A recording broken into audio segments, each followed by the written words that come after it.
நான் பிறந்த வீடு ஆஸ்பத்திரியாக இருக்கலாம், சென்னையாக இருக்கலாம். ஆனால் என்னை பொறுத்த வரைக்கும் நான் புகுந்த வீடு ஏவிஎம் தான். எத்தனை படங்கள் இங்கே நடிச்சிருப்பேன்னு எனக்கு ஞாபகம் இல்லை. எனக்கு சம்பந்தின்னு நான் சொன்னோன்னா சரவணன் சார் தான், குமரன் சார் தான், பாது சார் தான், இந்த பிரதர்ஸ் தான். அதுலேயும் சரவணன்கிறவர் எனக்கு ரொம்ப ரொம்ப ரொம்ப ரொம்ப நெருக்கம். இங்கே வரும்போது எத்தனை ஞாபகங்கள் அப்படியே இந்த ஃப்ளாஷ்பேக் சினிமாவில் போகிற மாதிரி ஓடிக்கிட்டே வருது.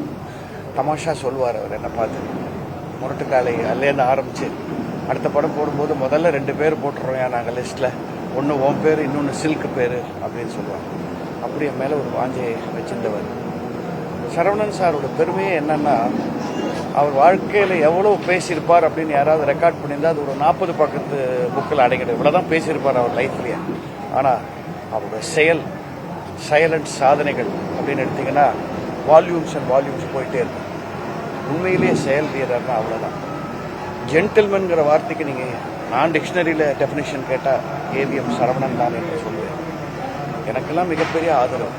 முரட்டுக்காலை என்ற படம் இல்லை என்றால் எஸ்பிஎம்மும் இவரும் சேர்ந்து என்னை இங்கே குமரனோட சேர்ந்து இங்கே கொண்டு வரலைன்னா ஒய்ஜி மகேந்திராங்கிற நடிகனே கிடையாது. மாஸ்கிட்ட என்னை கொண்டு போய் இறக்கி விட்டது இந்த காம்பவுண்ட், அதுவும் சரவணன் சார். தொடர்ந்து அவருடைய படங்கள்லாம் பண்ணும்போது அவரோட எனக்கு ரொம்ப நல்ல ஒரு ரிலேஷன்ஷிப் இருக்குது. எங்கள் தாயார் மேலே ரொம்ப மதிப்பு அவருக்கு. 1 வருஷம் முன்னாடி வரைக்கும் கூட அவர் ஃபோனில் நான் அடிக்கடி பேசுவேன். அதுலேயும் பாருங்கள் அவருடைய மனசு. திடீர்னு ஃபோன் பண்ணுவார், என்ன சார் இப்படி பண்ணுறீங்களே, ஏதாவது படம் எடுக்க போகிறீங்களான்னு கிண்டல் பண்ணுவேன். சாச்சா அதெல்லாம் விட்டாச்சுப்பா, நேற்று டிவியில் நல்லவனுக்கு நல்லவன் பார்த்தேன், அது எப்படியா அந்த கிழிஞ்சது லம்பாடி லுங்கின்னு ஒரு வார்த்தையை சொன்ன நீ அப்படின்ட்டு 45 மினிட்ஸ் அந்த கதைகள் பேசுவார், பாராட்டுவார். யார் சார் பாராட்டுறாங்க இன்னைக்கு காலத்தில்? நம்ம பண்ணுற தப்பை எடுத்து சொல்கிறதுக்கு தான் ஆள் இருக்காங்களே தவிர எப்போவோ பண்ணதை இன்னைக்கு ஞாபகம் வச்சு நீங்கள் பாராட்டி அந்த படத்துக்கு நீங்கள் பெரிய தூண் தெரியுமான்னு பேசுகிற ஒரு என்ன ஒரு ஆத்மா அது. இந்த ஆத்மா சாந்தி அடையணும்னு நம்ம சொல்லவே வேணாம். இது சாந்தி அடைஞ்ச ஆத்மா.